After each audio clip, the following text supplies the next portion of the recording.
कृष्णा, राधे राधे। आप सभी का गीता क्लास में बहुत बहुत स्वागत है। ओम अज्ञानतिमिरन्धस्य ज्ञानाञ्जनशलाकया चक्षुरुन्मिलितं येन तस्मै श्रीगुरुवे नमः। गुरुवे गौरचन्द्राय राधिकायै तदालय कृष्णाय कृष्णभक्ताय तद्भक्ताय नमो नमः। नमो विष्णुपादाय राधिकायै प्रियात्मने श्रीमद्भक्तिवेदान्त नारायणीति नामिनी।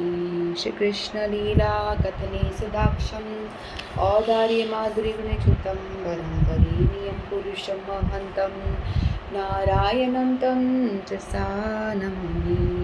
श्रीचैतन्यमनोभीष्टं स्थापितं येन भूतले स्वयं रूपः कदा मह्यं ददाति स्वपदान्तिकम्। आजानुलम्बितभुजो कनकावदातो सङ्कीर्तनकपित्रो कमलायताक्षो विशम्भरो द्विजवरो युगधरं पालो वन्दे जगत्प्रियकरो करुणावतारो। नमो महावदन्याय कृष्णप्रेमप्रदायते कृष्णाय कृष्णचैतन्यनाम्ने गौरत्विषे नमो।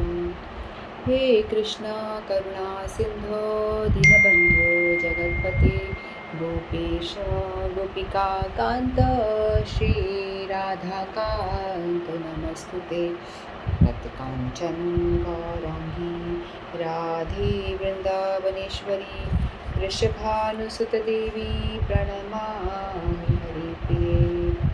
नीलाचल निवासाय नित्याय परमात्मने बलभद्र सुभद्राभ्यां जगन्नाथाय ते नमः। जय श्री कृष्ण चैतन्य प्रभु नित्यानंद श्री अद्वैत गदाधर श्रीवासादि गौर भक्त वृंद। हरे कृष्णा कृष्ण कृष्णा हरे हरे, हरे राम राम राम हरे हरे। हरे कृष्णा कृष्ण कृष्ण हरे हरे, हरे राम राम राम हरे हरे। मैं सर्वप्रथम अपने परम आराधितम गुरुपाद पद्म नित्य लीला प्रविष्ट विष्णुपाद अष्टोत्तर श्री श्रीमद्भक्ति वेदांत नारायण गोसाई महाराज जी के श्री चरणों में अनंत कोटि दंड प्रणाम करती हूँ। तत्पश्चात समस्त रूपानी गुरु परंपरा के चरणों मेरा अनंत कोटि दंड प्रणाम। आप सभी को मेरा यथा योग्य प्रणाम स्वीकारो। हरे कृष्ण। तो हम सभी आजकल अपना स्पेशल क्लास ले रहे हैं क्योंकि गीता जी को हमने थोड़ी देरी के लिए विश्राम दिया है, क्योंकि यदि हम गीता भी श्लोक लेंगे और जगन्नाथ जी का कथा भी लेंगे तो दोनों मुश्किल है। तो गीता जी भी जगन्नाथ जी एक ही हैं दोनों। तो हम जगन्नाथ जी के भी वो चल रहे हैं, दिन चल रहे हैं, वो अनावश्यक काल में हैं, रथ यात्रा आने वाली है। तो हम सभी लोग का फ़र्ज़ बनता है कि हम जगन्नाथ जी को याद करें, उनकी लीला कथा सुने, स्मरण करें। तो जगन्नाथ जी भी अभिन्न भगवान श्री कृष्ण ही हैं। जैसा कि हमने जाना कि किस तरह से जगन्नाथ जी की आंखें बड़ी बड़ी हो गई थी, क्या रीज़न था, और हमने उनकी कथा जानी, उनका जो प्राकट्य दिवस की कथा हमने सुनी। तो जगन्नाथ जी जो तैरते हुए आ रहे थे, है ना, तो भगवान तैरते हुए क्यों आ रहे थे? तो इसका रीज़न भी ये है कि भगवान जो है हमेशा राधा विरह में तैर रहे थे, यानी राधा जी के विरह में ही उनकी जो आंखें ऐसी हो गई। राधा जी गोपियाँ व्रजवासियों के विरह में उनका जो भाव इस रूप को प्रकाशित करता है ना, उनकी आंखें बड़ी होती। राधा महाभाव के सागर में तैरते हुए वो आ रहे हैं। एक तरह से हम ये समझ सकते हैं कि राधा जी के महाभाव में वो तैर कर आ रहे हैं। ठीक है, तो आज हम जगन्नाथ जी के विषय में प्राकट्य दिवस की कथा हमने सुनी थी और उनकी जो स्थान यात्रा यानी स्नान उत्सव के विषय में भी हमने जाना था। तो आज हम थोड़ा सा और जगन्नाथ जी की विशेष कथाएं बहुत प्रचलित हैं जगन्नाथ जी की, तो हम उनमें से कुछ लेंगे। ठीक है, तो जैसा कि हम देखते हैं संसार में यदि कोई बीमार होता है तो हम लोग क्या करते हैं? डॉक्टर के पास जाते हैं, है ना। किसी को कोई बीमारी होती है तो डॉक्टर के पास में जाते हैं। और लेकिन कभी ऐसा होता है ना कि व्यक्ति बहुत ज़्यादा बीमार है, बहुत ज़्यादा उसकी तबीयत ख़राब है, वो डॉक्टर के पास जाने लायक भी नहीं है उसकी स्थिति। तो क्या होता है, डॉक्टर को हम फ़ोन करते हैं और उसको बोलते हैं कि आप घर पे आइए और चेकअप करिए, ऐसा होता है ना। तो जगन्नाथ जी का भी देखो यही हाल है। वो जगन्नाथ मंदिर में ऐसा होता है कि हर कोई अलाउड नहीं है। जो हिंदू हैं, सनातनी, सिर्फ वही जगन्नाथ मंदिर में अंदर जा सकते हैं, दर्शन कर सकते हैं। लेकिन जो भी गैर हिंदू है, जो मुस्लिम्स हैं, क्रिश्चियंस हैं, है ना, विदेशी लोग हैं, वो लोग अलाउड नहीं हैं, उनको अंदर अलाउ नहीं करते हैं। हमारे गुरुदेव है ना, तो बहुत ही गोर रंग के हैं, गोरे थे। तो जब वो कहते हैं कि मेरे को भी रोक लेते थे, उनको जब वो अंदर मंदिर में एंट्री करने जाते थे तो उनको लगता था कि कोई विदेशी है कोई, तो उसको बोलते आप कौन हो, अपना दिखाओ आईडी मतलब उनको रोक लिया जाता था, वो विदेशी दिखते थे इस तरह से। तो हर किसी का मतलब एंट्री नहीं है अंदर। तो जगन्नाथ जी कहते हैं कि जो लोग ऐसे हैं, जो मुस्लिम हैं और जो क्रिश्चियन हैं, जो अंदर आ नहीं सकते, या जो बहुत पतित हैं लोग बाग, है ना, और वैसे देखा जाए तो हम सारे ही भवरोग से पीड़ित हैं, रोगी हैं एक तरह से, है ना। सभी को भवरोग हो रखा है और वो ऐसा रोग है जिसका कि कोई इलाज ही नहीं है। तो भगवान कहते हैं कि जो गैर जात के लोग हैं, जो नीच कुल के हैं, वो लोग मेरे मंदिर में आके दर्शन नहीं कर सकते, है ना। सिर्फ हिंदू लोग ही एंट्री करके दर्शन कर सकते हैं, पा सकते हैं। लेकिन मैं चाहता हूँ कि मैं जगन्नाथ हूँ, पूरे जगत का नाथ हूँ, तो मेरा फ़र्ज़ है कि मैं सबको दर्शन दूँ, है ना। तो भगवान खुद ही क्या करते हैं, रथ यात्रा के जब दिन आता है, यात्रा के रूप में वो यात्रा करने बाहर निकलते हैं। लेकिन उनका जो मेन मकसद होता है कि अपने प्रिय जो भक्त हैं, हो सकता है मुस्लिम ऐसे बहुत सारे भक्त हैं जो भगवान से प्रेम करते हैं लेकिन वो अंदर नहीं जा सकते, है ना। बहुत सारे मुस्लिम भक्तों की कथा भी है, लेकिन वो भगवान से मिलना चाहते हैं लेकिन भगवान से मिल नहीं पाते, उनको एंट्री नहीं मिलती है। तो उन सबको दर्शन देने के लिए भगवान रथ यात्रा के रूप में वो एक दिन बाहर आते हैं, 2 दिन आते हैं वैसे तो, अपने मूल फॉर्म में वो एक तो स्नान यात्रा के दिन बाहर आते हैं, पूरे के पूरे जो विग्रह हैं वो बाहर आ जाते हैं, और दूसरा रथ यात्रा के दिन भी वो बाहर आते हैं और सबको दर्शन देते हैं। कोई भी कास्ट के लोग क्यों ना हो, उस दिन ऐसा होता है कि कोई भी, यदि आप चढ़ सकते हो तो भगवान के रथ पे चढ़ के भगवान को आलिंगन भी कर सकते हो, तो सबको अलाउड है। अब ऐसा कोई भेदभाव नहीं है, तो भगवान इसीलिए सबको दर्शन देते हैं। और हम सारे भवरोगी हैं, हमारा रोग इतना भयंकर है कि उसका कोई इलाज नहीं है। तो भगवान कहते हैं कि तुम डॉक्टर के पास नहीं आ रहे हो, कोई बात नहीं, डॉक्टर जी खुद बाहर आएंगे आपकी चेकअप के लिए। तो भगवान इतने मर्सीफुल हैं कि वो स्वयं अपने मंदिर से बाहर आते हैं और सभी भक्तों को दर्शन देते हैं। और दूसरा, भगवान की जो आँखें हैं वो भी बड़ी विशेष हैं। हमने जाना ना, भगवान की आँखें ऐसी बड़ी बड़ी गोल गोल है, जिसमें कि आईलिड्स भी नहीं है। हमारी आँखों में तो ऐसे ऐसे झपकती हैं, आईलिड्स हैं जो बंद होती है खुलती है, लेकिन भगवान की आईलिड्स जो है एक मैग्नीफाइंग ग्लास की तरह बड़ी बड़ी हैं, है ना। तो वो देखती हैं और भगवान देखते हैं कि कोई भी मेरा नाम ले रहा है, या जगन्नाथ जगन्नाथ भी बोल रहा है। हमने सुना ना, राजेंद्र महाराज जी कथा में सुना था, वो कहते हैं कि जगन्नाथ जगन्नाथ आप गाओगे तो नाम लेने मात्र से ही, अगर आप दर्शन करने आ पा रहे हो तो भगवान के दर्शन करने से व्यक्ति के सारे पाप धुल जाते हैं, सारे पाप धुल जाते हैं।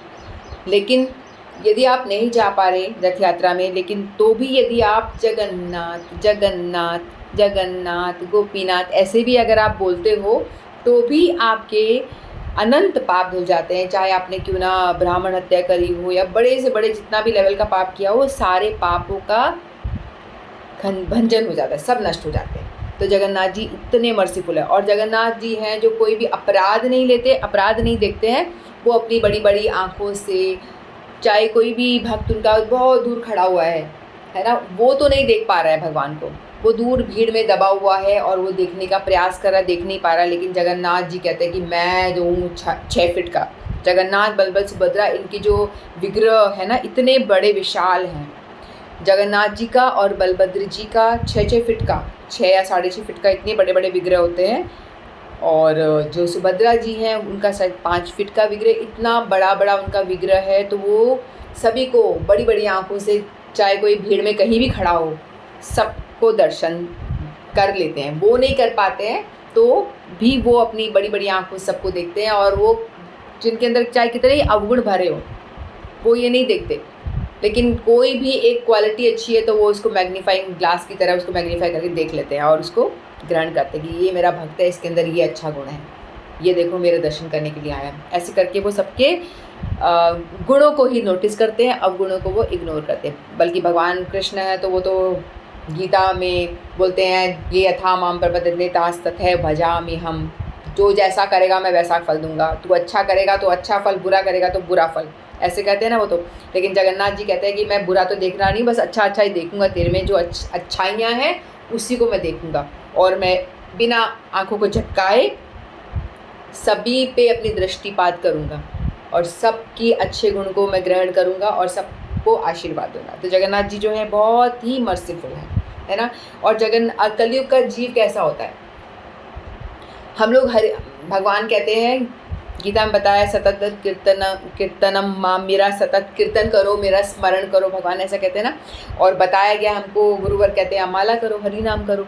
लेकिन माला करते हैं तो क्या होता है, माला करते करते झपकी आ जाती है, आती है कि नहीं आती। माला करेंगे थोड़ी देर में नींद आ जाती है, और माला करते करते भी झपकी आते हैं। कीर्तन में बैठते हैं तो कई दफ़ा हम देखते कीर्तन करते करते भी हमें नींद आ जाती है। कथा सुनने बैठते हैं, कथा सुनते सुनते भी व्यक्ति हमेशा सो ही जाता है। अभी मुझे नहीं पता कितने सो रहे होंगे यहाँ पे तो सो ही जाता है। मेरी कथा तो क्या सुनाने वाली होती है, तो सो जाते हैं अक्सर। लेकिन ऐसा होता है कभी कभी कि व्यक्ति खाते खाते कभी किसी को नींद आई है। कभी कोई प्रसाद सामने आया हो, कोई ऐसा केस आया कि किसी के सामने प्रसाद रखा हो और वो उसको नींद आ गई हो? नहीं, तब तो तब नींद नहीं आती। तब तो गुलाब जामुन, रसगुल्ला सब बड़ा और बड़ी हो जाती है बड़ी हो जाती है। तो इसीलिए भगवान कहते हैं कि कलयुग का जीव है तो इसको कथा सुनाओ तो सो जाएगा। कीर्तन अगर स्लो मोशन में कीर्तन हो रहा है तो वो सो जाएगा, है ना।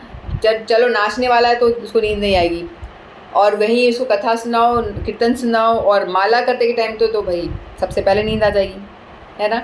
तो भगवान कहते हैं कि ठीक है, कलयुग के जीव के लिए तो खाना बढ़िया है, उसको खाना लाओ तो वो नहीं सोता। तो ठीक है भाई, जगन्नाथपुरी आ जाओ, मैं अन्न ब्रह्म रूप में प्रकट होता हूँ। जगन्नाथ जी का प्रसाद जो है ऐसा है, उसकी भी बड़ी महिमा है। जगन्नाथ जी के प्रसाद की बहुत ही महिमा है। वहाँ का प्रसाद ऐसा है कि यदि कोई कुत्ता भी मुँह में ले लेना तो ऐसा कहा गया है कि कुत्ते के मुंह से भी प्रसाद छोड़ा हुआ है, वो छीन करके ब्राह्मण भी यदि पाता है तो वो प्रसाद अशुद्ध नहीं होता। इतनी महिमा है प्रसाद की माँ की। तो इसलिए भगवान कहते हैं कि आओ, खाओ और भक्ति पाओ। आ जाओ और खाते जाओ और भक्ति बढ़ाते जाओ। तो भगवान इतने मर्सीफुल हैं कि उन्होंने प्रसाद के रूप में ही अपना विस्तार कर दिया है कि व्यक्ति प्रसाद खा करके भजन करेगा, अपनी भक्ति को बढ़ा लेगा। तो इसलिए जगन्नाथपुरी अगर हम जाते हैं तो वहाँ पे प्रसाद तो खाना ही चाहिए सबको। और भगवान का भोग जो है वहाँ बाहर मिलता है, कौन सा बाज़ार है वहाँ पे भी भगवान का प्रसाद मिलता है। तो भगवान की प्रसाद की एक स्टोरी सुनते हैं आज। तो एक दफ़ा क्या हुआ, नारद जी जो थे वो लक्ष्मी जी की सेवा करते थे, है ना। लक्ष्मी जी की सेवा में रहते थे आगे पीछे। तो एक दफ़ा क्या हुआ, तो वो लक्ष्मी जी के पास वैकुंठ धाम गए और लक्ष्मी जी की सेवा बहुत ज़्यादा कर रहे होते। तो लक्ष्मी जी बोलती हैं कि नारद जी क्या बात है, आज तो तुम कुछ ज़्यादा ही मेरी सेवा कर रहे हो, कुछ विशेष चीज़ तुम्हें चाहिए, ऐसा लगता है कि तुम्हें कुछ विशेष चाहिए मुझसे, इसलिए आप मेरी सेवा में लगे हो। तो नारद जी कहते हैं, हाँ देवी आप सत्य कह रही हो, मुझे भगवान विष्णु का उच्चिष्ट प्रसाद चाहिए, उनका उच्चिष्ट यानी उनका छोड़ा हुआ भोग मुझे चाहिए। तो लक्ष्मी जी ने बोला कि नहीं, कल ही मेरी विष्णु जी से बात हुई है, तो उन्होंने कहा था कि मेरा उच्चिष्ट आप किसी को मत देना। कल ही मैंने उनको प्रॉमिस किया कि मैं आपका उच्चिष्ट कभी भी किसी को नहीं दूँगी। तो उन्होंने कहा ठीक है, तो कुछ और मांगो। तो बोलते नहीं और कुछ नहीं, मुझे तो सिर्फ भगवान विष्णु का उच्चिष्ट ही चाहिए, उनका प्रसाद ही चाहिए मुझे। तो लक्ष्मी कहती है देख लो, एक बार और सोच लो, कुछ और आपकी लिस्ट में हो तो वो बोलो, मैं उसको पूरा करूँगी, लेकिन ये मेरे बस की बात नहीं है। तो नारद जी कहते नहीं और कुछ नहीं है मेरी लिस्ट में, सिर्फ यही है कि मुझे भगवान विष्णु का उच्छिष्ट ही चाहिए। तो लक्ष्मी जी टेंशन में आती, क्या करूँ अब मैं, अपना जो भक्त है, सेवक मेरी इतनी सेवा कर रहा है और मुझसे कुछ मांग रहा है और मैं दे नहीं पा रही हूँ, तो मैं क्या करूँ। तो नारद जी तो कह के चले गए वहाँ से। फिर लक्ष्मी जी तो हमेशा भगवान विष्णु के चरण दबाती रहती ना, हमने देखा, तो वो चरण दबा रही हैं, उनका मन नहीं लग रहा ध्यान में, कैसे मैं प्रसाद दूँ, कैसे मैं प्रसाद दूँ, चरण को दबाई जा रही हैं और टेंशन स्ट्रेस में।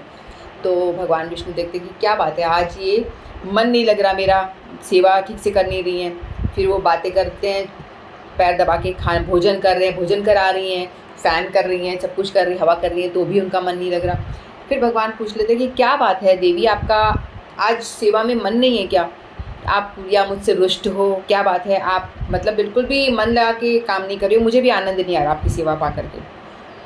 तो लक्ष्मी जी कहती हाँ ऐसा ही है कि आज मेरा भक्त नारद जी आए थे और उन्होंने मुझसे आपका उच्छिष्ट मांगा है, और आपने कल ही मुझे कहा था कि मेरा उच्छिष्ट किसी को देना मत, तो मैं क्या करूँ, मैं बड़ी दुविधा हूँ।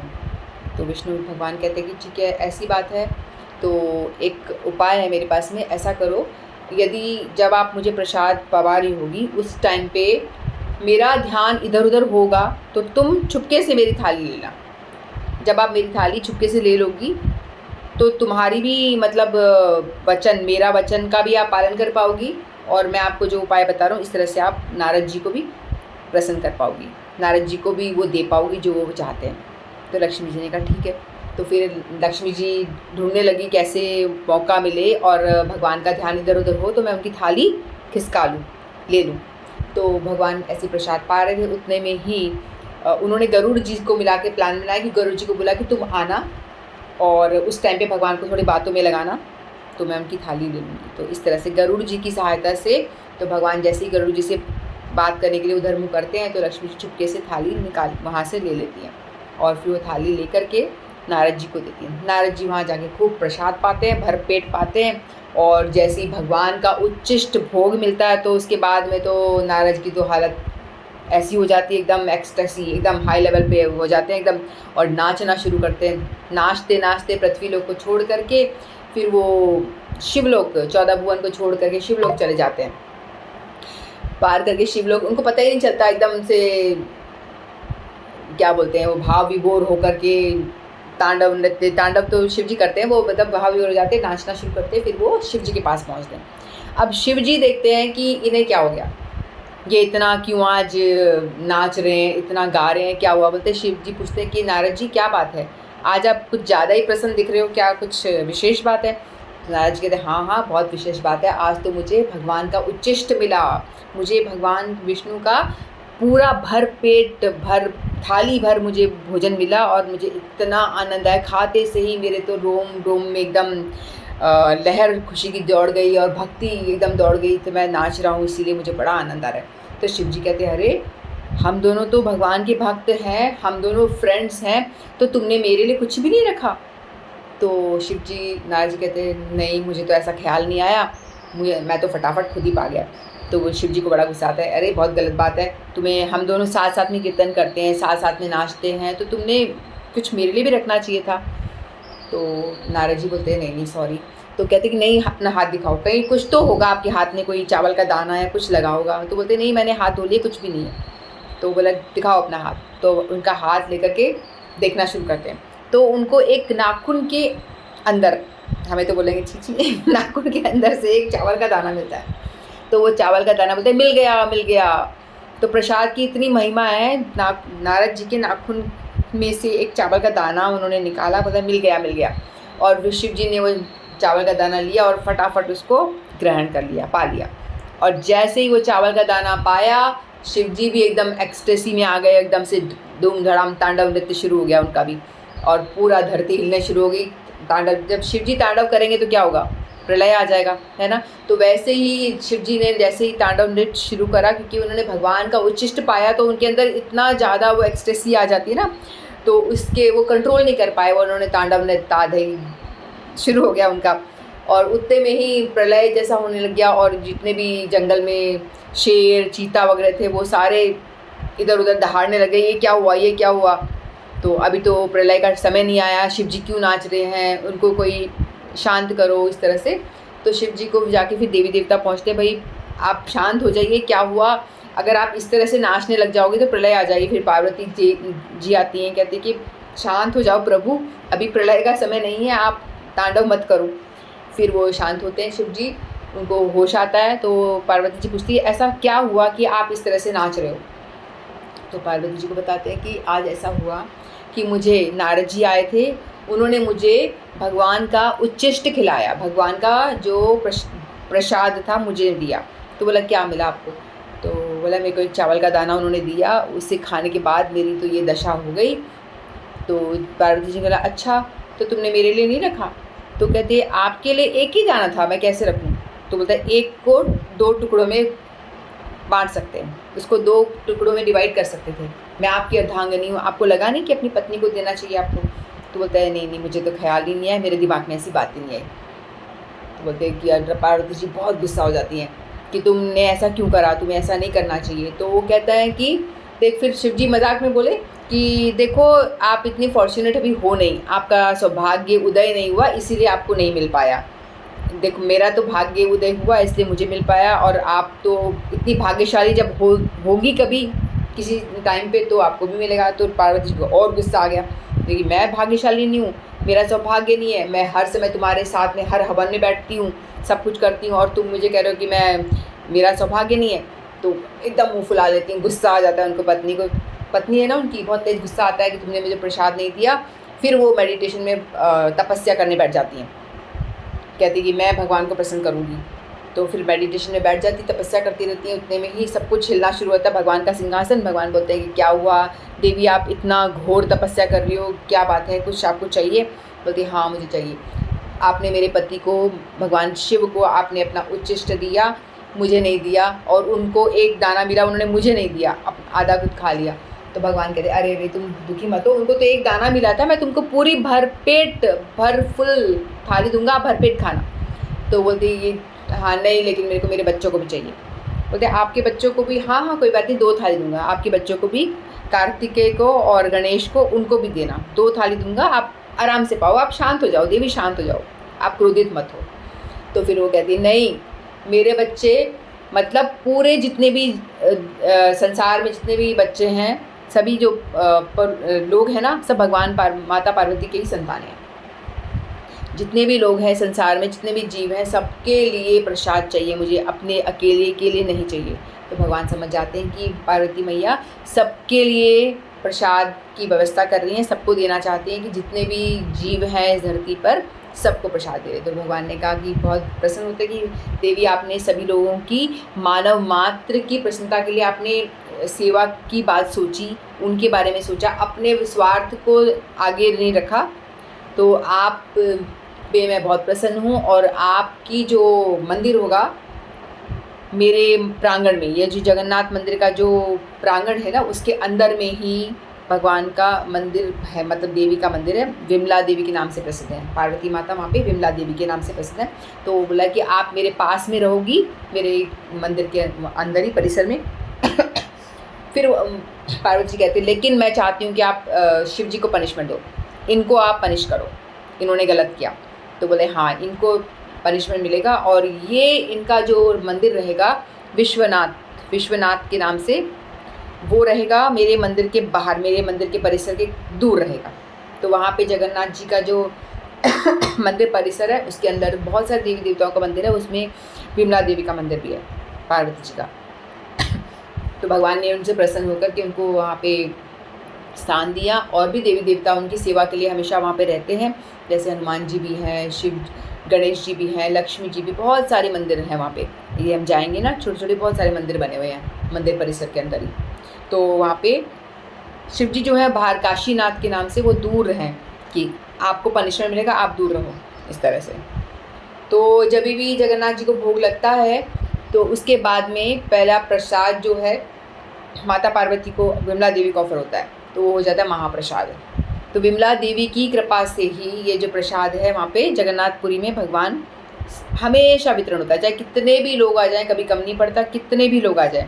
तो प्रसाद की भी बहुत विचित्र कथा है कि वहाँ पे जो मंदिर, वहाँ की रसोई है ना, बहुत बड़ी रसोई है, उसका Guinness world of book record में नाम आया था। और उस रसोई में ऐसा है कि कितने भी लोग आ जाए, चाहे लाखों लोग आ जाए, कभी प्रसाद कम नहीं होता। और वहाँ पे हांडी जो मटके जैसी हांडियाँ होती हैं ना, उसमें प्रसाद बनाया जाता है। और उस प्रसाद को 7 घड़े रखते हैं, एक के ऊपर एक करके 7 घड़े रखे जाते हैं। एक घड़ा, फिर उसके ऊपर एक और ऐसे करके, सबसे बड़ा फिर उससे छोटा, उससे करके 7 मटके जैसे घड़े रखे जाते हैं। और नीचे आग जलाई जाती है, भट्टी, ठीक है। तो उस भट्टी के अंदर मटकों को रख कर के पकाया जाता है। और वहाँ का ऐसा है कि जो मटका सबसे ऊपर होता है ना, वो पहले पकता है।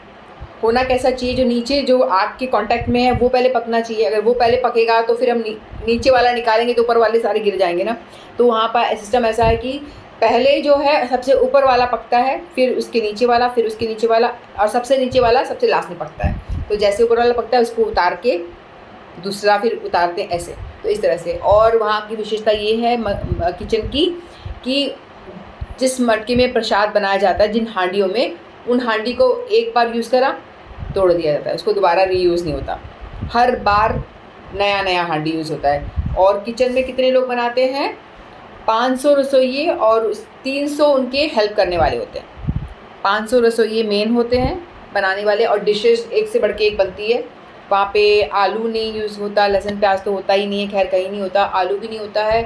और मतलब बड़ा ही सात्विक खाना बनता है वहाँ पे। शायद हरी मिर्च भी यूज़ नहीं होती, बहुत सारी चीज़ें जो यूज़ नहीं करी जाती वहाँ पे। और 500 प्लस 300 हेल्पर्स, तो कुल मिला के 800 रसोइया वहाँ पे काम कर रहे होते हैं। और जो वो खाना बनाते हैं ना, उनकी विशेषता ये है कि हम लोग तो कैसा होता है खाना बनाते हैं, लेकिन वहाँ पे क्या करते हैं कि पहले जो रसोइया खाना बनाएगा वो उसको बोलते हैं कि आप पहले अच्छे से खुद पालो, उनको खुद पेट भर के खिला दिया जाता है। क्योंकि खाना बनाते बनाते मन में ऐसा नहीं आता वाह वाह, ऐसा हो जाता ना कि मैं कितना अच्छा खाना बन रहा है, मैं खाऊं, ऐसा मन में ऐसा वाला भाव ना आ जाए, इसलिए फुल भरपेट उनको खिलाया जाता है। उसके बाद में वो खाना बनाते हैं भगवान के लिए कि कोई भी गलत दृष्टि ना पड़े। और मुंह पे पट्टी बांध दी जाती है कि कुछ मुंह से बोलते टाइम कुछ गिरे ना। इस तरह से बहुत ही सात्विक तौर से बनाया जाता है प्रसाद उनका। और जब भोग लगाने लेके जाते हैं तो भी वो ट्रक में डाल करके मटकों को ऐसे एज इट इज़ रख देते हैं और उसको पर्दे में लेके जाते हैं, कोई किसी की दृष्टि ना पड़े भोग के ऊपर, कि किसी का मन ना कर जाए भगवान के पाने से पहले। इस तरह से बहुत ही तरीके से लेके जाया जाता है फिर पूरा का पूरा वहाँ पे।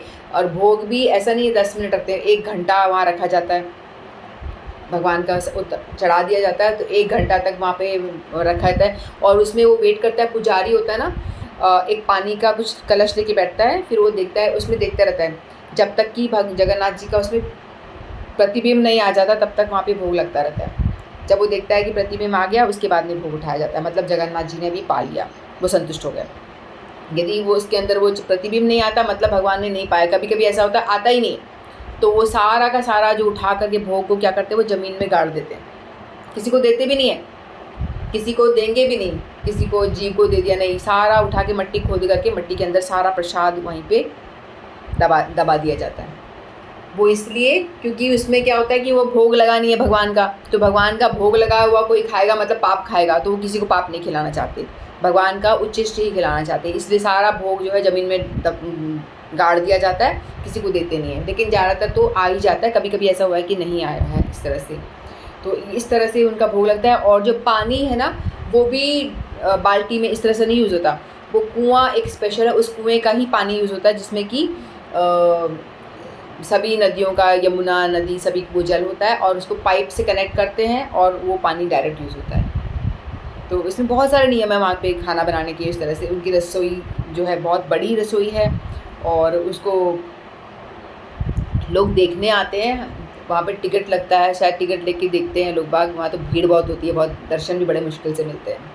तो यहाँ पे जगन्नाथ मंदिर की जो किचन है, प्रसाद की बड़ी महिमा है। और तो इंद्रद्युम्न राजा ने भी तो कहा था ना कि हमें सबको प्रसाद मिले, आपके हाथ सूखे नहीं, सबको प्रसाद मिले। तो इंद्रद्युम्न राजा का भी वरदान, मतलब उनको वरदान दिया था भगवान ने, तो इसीलिए भी बहुत प्रसाद वहाँ कंटिन्यूस खाना ही बनता रहता है पूरे दिन। भगवान एक का एक भोग, दूसरा भोग, पूरे दिन भगवान को भोग ही लगता रहता है। जगन्नाथ के भात जगत पसारे हाथ, सभी लोग हाथ पसार के जगन्नाथ के भात नहीं खाए तो फिर क्या खाए, इस तरह से होता है। और वहाँ की जो मंदिर है उसकी भी बड़ी विशेषता है। प्रसाद तो है ही विशेष, और वहाँ उनकी मंदिर है, वहाँ की भी बड़ी विशेषता है। वहाँ जो मंदिर है वो समुद्र के किनारे है ना, समुद्र के किनारे है, लेकिन उसके बावजूद भी वहाँ पे क्या होता है, मंदिर में समुद्र की जो आवाज़ें आती है ना लहरों की, वो नहीं आती है।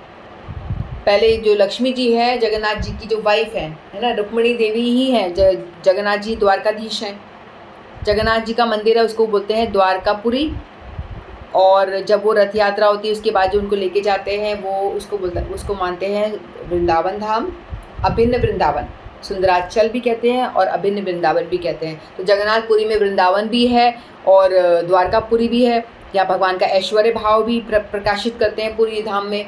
जब वो जगन्नाथपुरी में रहते हैं, मंदिर में, श्री मंदिर में होते हैं वो, तो वहाँ पे वो द्वारकाधीश के रूप में होते हैं, ऐश्वर्य भाव में एकदम ठाट बाट से राजा की तरह सब सेवा होनी चाहिए उनकी, बहुत ही ठाट बाट उनका, है ना। लेकिन जब वो वृंदावन रथ यात्रा होती है तो सभी भाव ही होता है कि गोपियाँ उनको खींच के ले जा रहे हैं, वैसे दिखता है कि भक्त लोग खींच रहे हैं।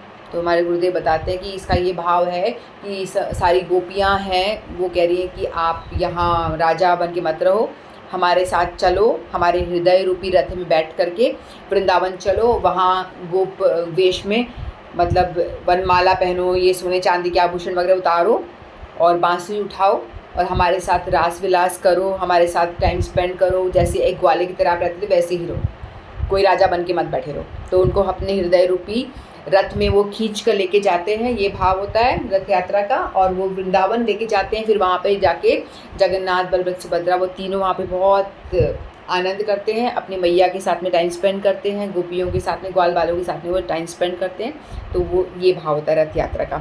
तो मंदिर में जो है ना, वहाँ पे आवाज़ नहीं आती समुद्र के पानी की। तो एक पहले क्या होता था, समुद्र बहुत आवाज़ करता था।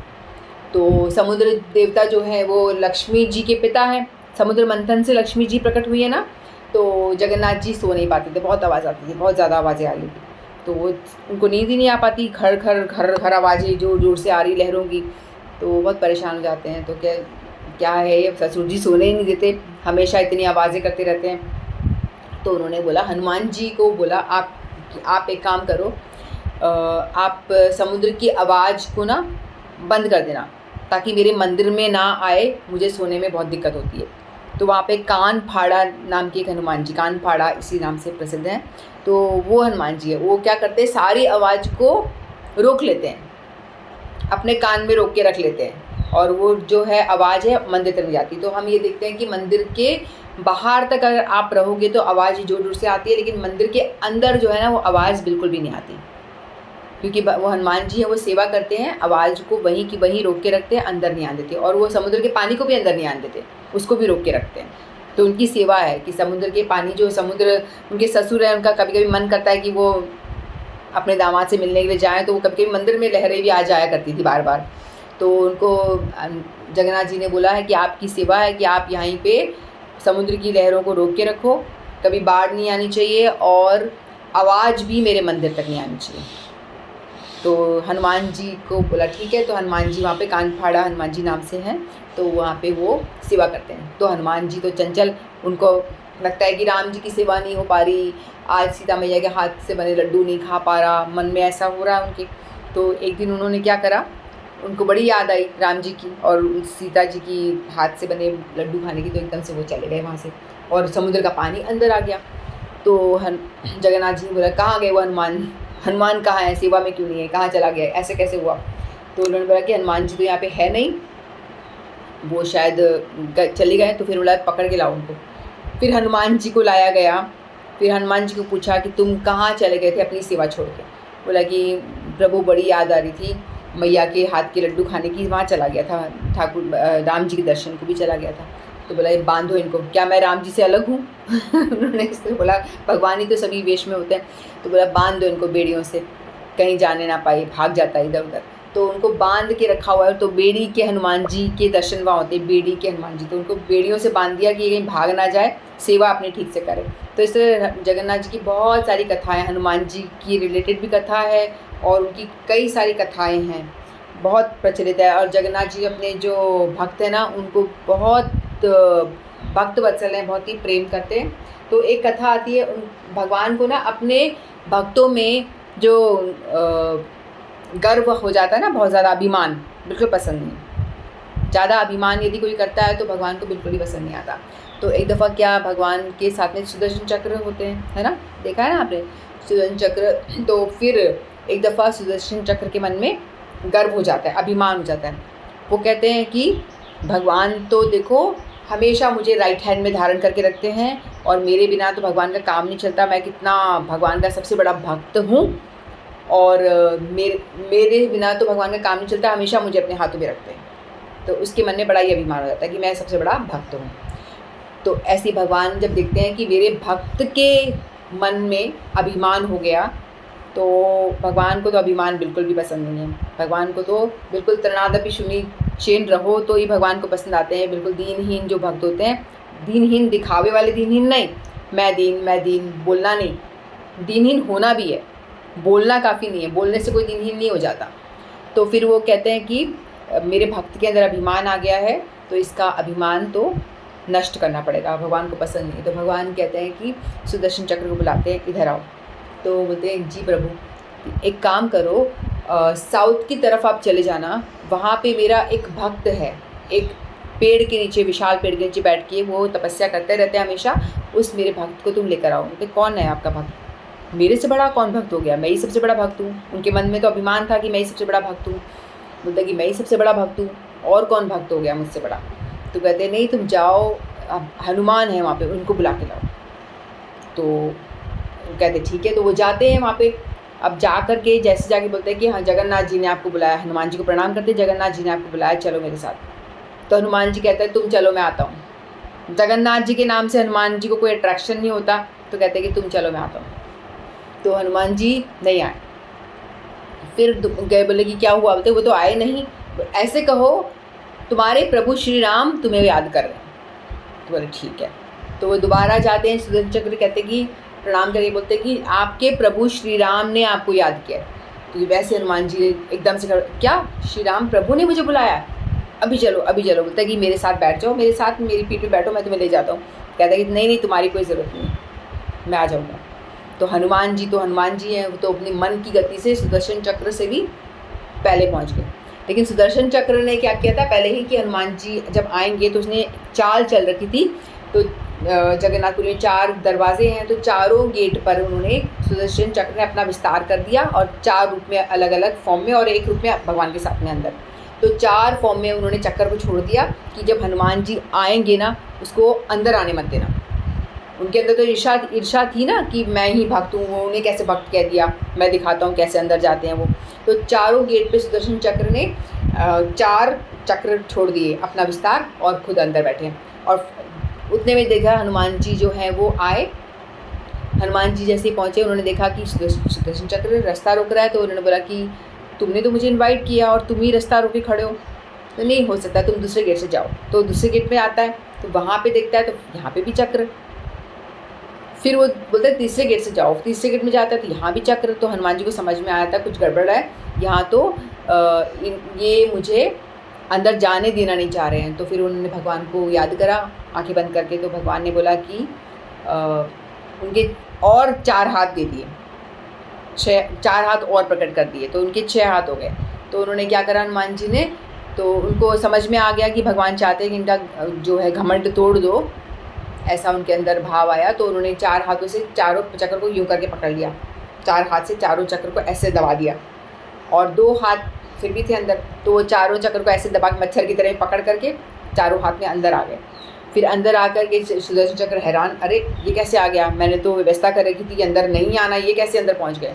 तो सुदर्शन चक्र को भी बड़ी हैरानी होती है। तो प्रणाम करते हैं जगन्नाथ जी, बोलते हैं और कैसे हो हनुमान, इस तरह बातें होती होंगी। फिर बोलते हैं कि मैं अंदर आ रहा था लेकिन आपके ये दरवाजे पे कोई मच्छर की तरह मंडरा रहा था तो मैंने बोले सुदर्शन चक्र कहाँ है वो?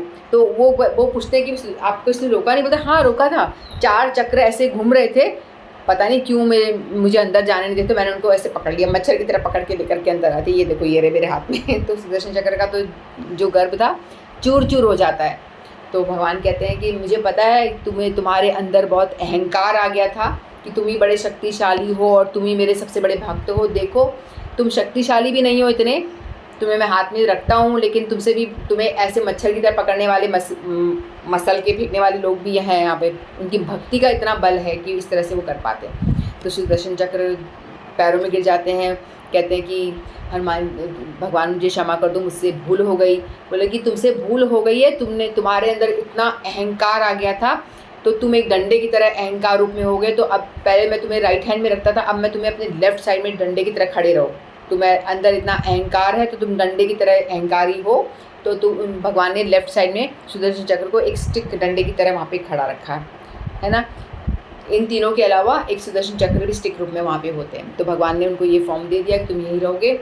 फिर वो सुदर्शन चक्र हाथ जोड़ते हैं, माफ़ी मांगते हैं कि कृपा करो मुझ पे कृपा करो। तो भगवान कहते हैं ठीक है, तुम वैसे हो तो तुम मेरे भक्ति, तो मैं तुम पे दया करता हूँ कि तुम मेरे मंदिर में ऊपर रहोगे हमेशा, और जो भी मेरे मंदिर के अंदर ना जा पाए यदि वो तुम्हारे दर्शन कर लेगा तो उसको तुम्हें मेरा दर्शन करने का पूरा फल मिलेगा। जो भी सुदर्शन चक्र का दर्शन करेगा उसको मेरे दर्शनों का ही फल प्राप्त होगा।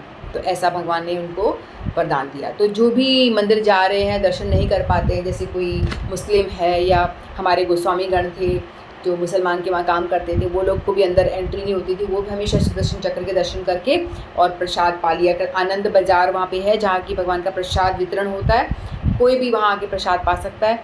तो वहाँ पे वो प्रसाद पा लिया करते थे, सुदर्शन जी के दर्शन कर लेते थे, उनको जगन्नाथ जी का दर्शनों का पूरा फल मिल जाया करता था। तो इस तरह से जगन्नाथ जी ने सुदर्शन चक्र पे कृपा करी और उनको वो पावर दिया कि जो भी दर्शन करता है उनको जगन्नाथ जी के दर्शनों का पूरा फल मिलता है। तो हम लोग जब भी हम जाएँ तो हमें सुदर्शन चक्र के दर्शन अवश्य करने चाहिए। और सुदर्शन चक्र जो बहुत बड़ा है वो भी है ना, वो भी 6 फीट का, और यहाँ से चौड़ाई में भी बहुत 36 फीट ऐसे बहुत बड़ा है बताते हैं। यदि जब कोई झंडा बदलने के लिए ऊपर चढ़ते हैं ना तो एकदम छोटे से नज़र आते हैं, जैसे कोई छोटा सा जीव चल रहा हो उनके ऊपर, इतना छोटा चल रहा है। तो वो चक्र अगर आप कहीं किसी भी एंगल से दर्शन करोगे ना तो वो आपको ही फेस करते दिखाई देगा। चाहे आप पीछे चले जाओ, साइड में चले जाओ, कोई भी साइड में आप जाओगे तो आपको लगेगा सुदर्शन चक्र आप ही की तरफ फेस है आपका, उन्हीं की तरफ आप देख रहे हो। तो इस तरह सुदर्शन चक्र की भी बहुत महिमा है। इस तरह से जगन्नाथ जी की बहुत सारी कथाएँ विचलित प्रसिद्ध हैं, और जगन्नाथ जी आज भी अपने भक्तों के साथ में बहुत सारी लीलाएँ कर रहे हैं। तो हम लोग उनके विषय में जो भी याद आएगा, जैसा भी हम ऐसा अपन जगन्नाथ जी को स्मरण करेंगे, उनकी कथाओं का रोज़ गान करेंगे। ठीक है, तो अब नेक्स्ट क्लास में हम करेंगे। आज काफ़ी टाइम हो गया, तो जगन्नाथ जी कथा को यहीं विश्राम देते हैं। वाञ्छाकल्पतरुभ्यश्च कृपा सिन्धुभ्येव च पतितानां पावनेभ्यो वैष्णवेभ्यो नमो नमः। बोलो श्री जगन्नाथ बलभद्र सुभद्रा सुदर्शन जू की जय। श्री हनुमान जी महाराज की जय। हरे कृष्ण।